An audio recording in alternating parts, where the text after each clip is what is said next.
السلام علیکم دوستو، سحری میں کیا کھائیں؟ اگر آپ روزے کے دوران زیادہ بھوک محسوس کرتے ہیں تو ماہر غذائیت کے یہ 5 ٹوٹکے آپ کی مدد کر سکتے ہیں۔ نمبر 1، زیادہ پروٹین والی غذائیں لیں۔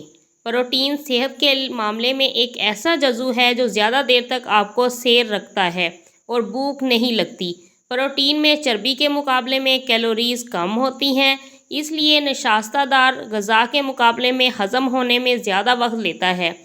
یہ ایک بہترین راستہ ہے جو آپ کو زیادہ دیر تک سیر رکھتا ہے۔ حقیقی پروٹین حاصل کرنے کے لیے انڈے، مچھلی، مرغی کا گوشت، ٹرکی، یونانی دہی، سویابین اور دلیہ استعمال کریں، یا اگر سحری کے وقت آپ زیادہ ٹھوس غذا نہیں لے سکتے تو پھر پروٹین کا شیک بھی استعمال کر سکتے ہیں۔ نمبر 2، اپنا کھانا تیار کریں۔ کھانا بنانے کے لیے جلدی اٹھنا ضروری نہیں۔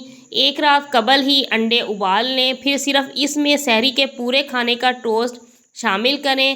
اسی طرح دودھ یا پانی میں ملا کر جو بھی شامل کیا جا سکتا ہے۔ ان چیزوں کو فریج میں رکھ لیں اور صبح کے وقت کچھ پھل بھی شامل کر لیں۔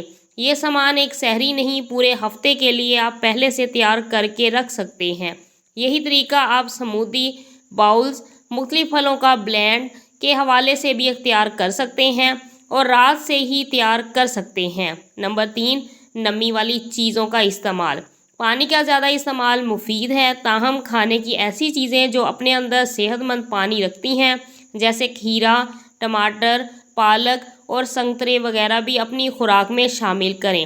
شروع میں چینی کے بغیر جوسز اور پروٹین شیک سے کریں جن میں آخری لمحے میں پانی ملایا گیا ہو۔ اس کے بعد مناسب اشیاء کھائیں۔ اس کے بعد دیر تک بھوک آپ سے دور رہے گی۔ کافی سے دور رہیں کیونکہ یہ پانی کی کمی کے عمل کو تیز کر سکتی ہے۔ نمبر 4، جنک کھانوں سے پرہیز کریں۔ جن کھانوں میں نمک زیادہ ہوتا ہے اور وہ پروسیسڈ گوشت پر مشتمل ہوتے ہیں، وہ جسم میں سوڈیم کا توازن بگاڑ سکتے ہیں، جس سے زیادہ پیاس لگتی ہے۔ وہ چیزیں جن میں چینی زیادہ ہوتی ہے جیسے موٹی حلال نما ڈبل روٹی اور اناج وغیرہ کم غذائیت والی ہوتی ہیں اور ان کے چند گھنٹے بعد ہی آپ دوبارہ بھوک محسوس کریں گے۔ اس لیے کچھ صحت مند چربی والی چیزوں کے بارے میں سوچیں جیسے مگر ناشپاتی اور مچھلی، کیونکہ یہ دیر سے ہضم ہونے والی چیزیں ہیں۔ نمبر 5، بستر میں واپس جائیں۔ جب آپ نے کھانا کھا لیا اور نماز پڑھ لی تو پھر کوشش کریں کہ چند گھنٹوں کے لیے بستر میں چلے جائیں۔